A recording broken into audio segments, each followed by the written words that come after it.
Hi there, Elevated Planet community. This is John Drew here, and I'm here today with the marvelous, my friend, Ruah Bull. How are you doing, Ruah?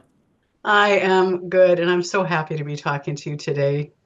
Yeah, likewise. I always love our conversations, our rambles.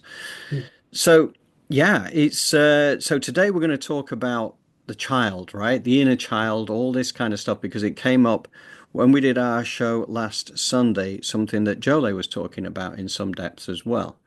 And I know this has inspired Rua to kind of reach for the tarot and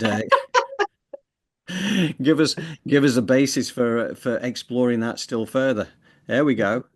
So give us a little bit of a heads up on the tarot and how the tarot like connects to the child, the inner child, the wounded child, whatever. Ah, well, we're going to be talking about three different aspects of the child: divine, innocent, and wounded. S Because when we talk about the child, I always want to know what aspect are we dealing with. I love the tarot, and someday I'd love to do a ramble with you around the Oh, tarot. I'd love that. I'd It'd love be that. great You fun. could do a live But reading for me.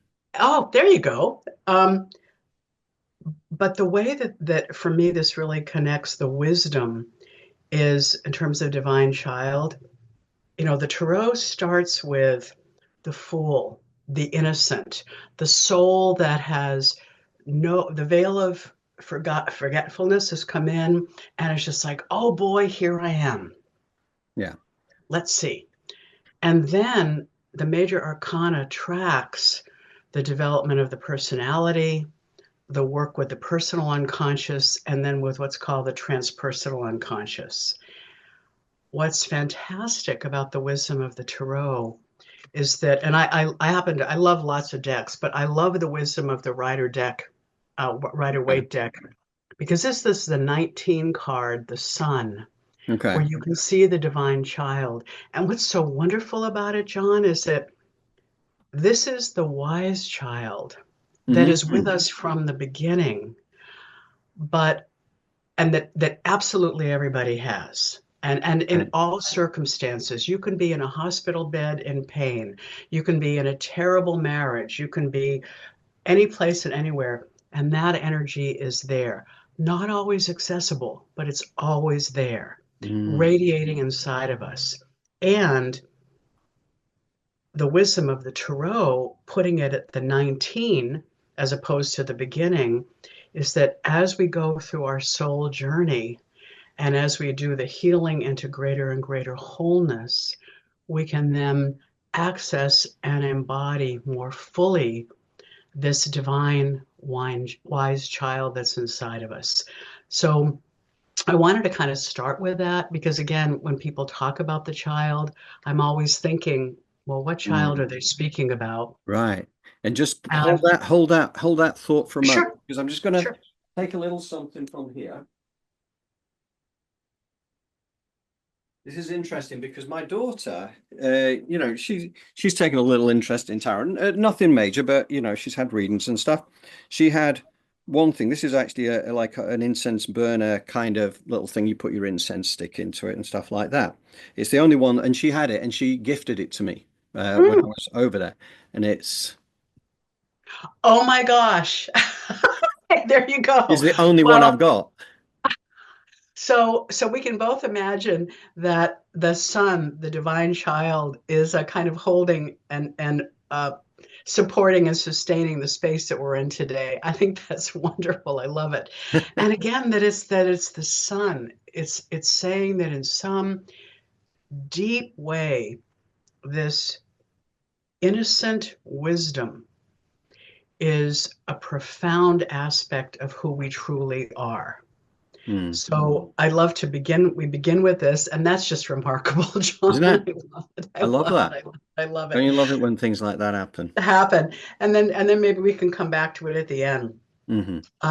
But so what I'll do is I'll do my usual Queen of Swords with the discernment, and then we can kind of take a look. Because the divine child you can think of as an archetype if you want to use Jungian terms, or an aspect of the spirit or soul self. So it's this radiant energy that, again, everyone has. on a personal level, our personal psyche has what I have experienced personally and professionally, two different aspects, the innocent child and the wounded child. So the innocent child is who we are when when we first come in. Mm. And that it's Jolie was talking about that, when you watch children and they're just like this sense of wonder and awe and oh my gosh, there's a flower and oh my gosh, there's a rainbow and oh my gosh, there's water and oh, this person has their skin is a different color. What is it like? Just this kind of awe, openness to it. However, the innocent child also needs to be trained because, I don't have kids, but this as a parent, where you have to say, don't eat that plant. And Yeah. I know fire is wonderful, but don't stick your hand into the fire. So there's a naivete that is both delightful and so moving for us as older people who sometimes lost that to witness. It's so touching. Um, and there also needs to be some education around it. Mm. Um, However, what happens to a greater or lesser extent is that that child tends to be covered over or disconnected from, depending on a person's experiences. Hmm. Um, the child wants to play with somebody of a different race. Oh, look at their color. Look. Oh, no, no, we don't play with people like that. So that has to be shut down. So there are injuries or wounds around that isn't just teaching, don't stick your hand in the fire, but other places where we can see a kind of limiting of the potential of that child. And when I was a therapist, my specialty was working with survivors of childhood sexual and physical abuse. Some of these people, if you said to them, wanting to connect with a beautiful, innocent inner child, they would not only have no idea what you were talking about, they would actually feel like, invalidated because they have no memory of that. Mm. Sometimes when people have I worked with people who've had extremely difficult birth experiences and they were born uh, through trauma rather than and into an environment that wasn't welcoming. There are babies being born right now in Ukraine and Gaza. So, um, so sometimes to a greater extent, a lesser extent, the wounds can start coming in childhood. And the teaching around that is twofold. In order to be able to reaccess that inner innocent child that's also there, we oftentimes have to do a lot of healing work. That's why the meditations that Jolie does to really help us, she talks about as an inside job, the inner work. Yes. There's important inner work we can do around the wounded child. For me, psychotherapy helped because I hadn't experienced being in a loving relationship where I felt worthy of love and able to access self-love. And so 4 years of psychodynamic psychotherapy was my path to kind of come into being able to access again a part of me that could even love that child. I mean, I remember doing inner child work at one point and the therapist invited me to bring in my little girl. And she came in, she was like 6 or 7, and the therapist is saying, well, you need to love her, show her your love. John, I couldn't access love for her because because the injury that was there kind of pushed me away from that. Mm. So thankfully, the therapist, who was wonderful, asked me to bring in an internal nurturer, and this big St. Bernard came in and held the child until I was able to do enough healing work to be the one who could hold the child. This, by the way, and again, there are lots of different ways to do it. There's imagery work, there's different kinds of therapies, there's somatic work, there's energy healing. So you can find the different modalities that help you go in and meet with the wounded parts of yourself and help them heal in different ways. Oftentimes, the first thing that they need is to be seen, to be welcomed, to be loved, and then bring in whatever it is that helps them heal. Mm-hmm. A really wonderful training I got with core shamanism was something called about soul loss and soul recovery, retrieval. And the teaching is that we all have this innocent child. And again, for some people, it's a dramatic separation. For others, it's partly there, but other places we can't go, in playfulness or whatever. And in the shamanic worldview, what they say when those things happen, that innocent child separates, doesn't die, isn't killed off, but isn't able to inhabit the same space as the wound. So it leaves, and what's there is the wounded child.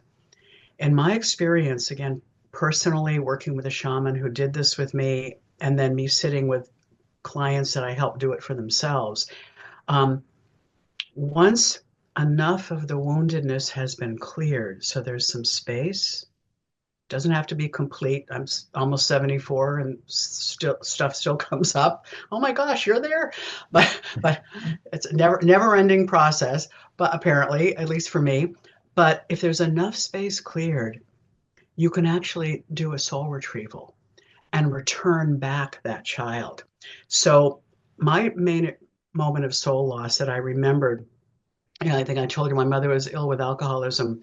And I remember when I was about 5 years old, hiding, I grabbed a piece of bread and ran into the closet and hid I can still sense the closet, I can smell it and feel it.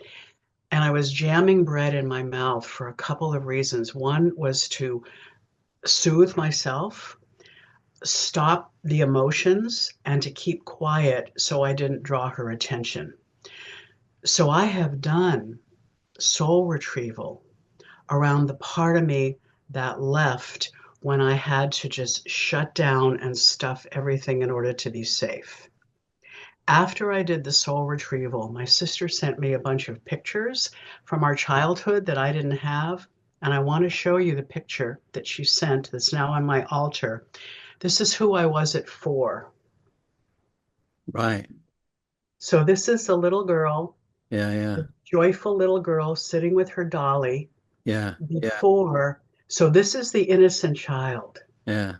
And I couldn't access her until I had done enough work where there was space for her to come back. Mm. And so now I'm attuned to her, and she can be present in the circle of children inside of me, some of whom carry different wounds that I keep healing in different kinds of ways. So I kind of wanted to place that because when people say getting in touch with your child, it's like, well, if you're having a difficult time doing it, there may be a wounded child that's asking for attention and healing. And then if you do that and help that clear, as the wounds clear, more and more what happens is this child who is there prior to the wounds can start coming back. And you can start, I know people in their 40s, 50s, 60s, 70s, 80s who start writing poetry or who want to go learn how to swim or, paint, Mm. because they could never or have a friend of a different race. Whatever it was, the things that had taken this beautiful, naive, precious, awestruck wholeness that needed to be trained. Honey, don't put your hand in the fire and don't eat this poison ivy, but held whole, that actually starts to recover. Mm. And so we can access that. And then that innocent child of ours is very much attuned to that divine child. Mm. And that is that place of, again, that's so wonderful with the tarot. It's not at the beginning, it's towards the end, because this is the energy where we go through our life path, we do our growing, we do our healing, we do our recovery, we begin to re-access the wholeness that is our birthright. We begin to elevate out of the wound into the wholeness.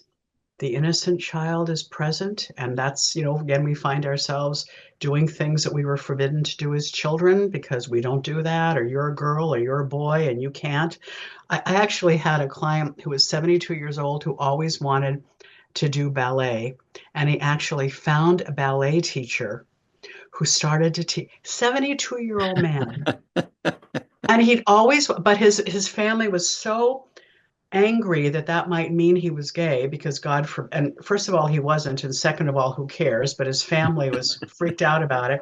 72, That's and he brilliant. was like, he actually showed me a picture of him in his tights, and I'm like, that's that that's that innocent child that Yeah, was able to come out after he and I did a lot of work around, you can't do this because you're a man, and you can't do that because you're a man, and you can't do this because of your ethnic whatever, all the strictures yeah, around the joyful, creative, awesome, awestruck child energy. yeah. Yeah, that's beautiful. It just kind of reminded me actually when my sister got to her 60th birthday, she decided to do 60 things that she's not done yet. And one of them was the flying trapeze, and she did that. She did the jump. She did the jump and made it, and still alive and everything. Um, but yeah, and that kind of thing, and that's the inner child at work. And not that we had any suppression necessarily. I've got to say, we had, good childhoods. There's no doubt. Yeah, But but nevertheless, and even in, because I don't want to, I don't even want to paint this as like all the trauma. I mean, there are people who have extreme trauma, and I've been around that. I mean, in my work, that those are the people I work with.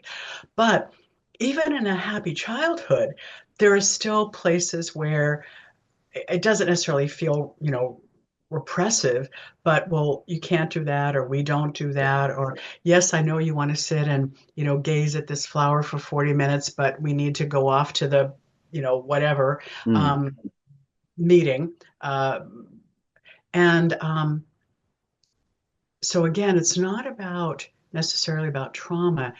It's just about how this world, with all of its constrictions, yeah. some of which are quite problematical, Mm, to put it mildly, interferes with that energy. And again, there are rules, honey. Don't put your hand in the fire. yeah, I mean, yeah, maybe the mystics can stick their hands in the fire, but yeah, most of us can't. yeah. But how wonderful. She did the trapeze. Did it? Yeah, yeah. But I think that is that point about the playfulness side of things. That is where, true freedom lies, It's that Yeah, freedom of expression. Fearless freedom of expression. And okay, as long as you're not hurting other people along the way, why would you not do it?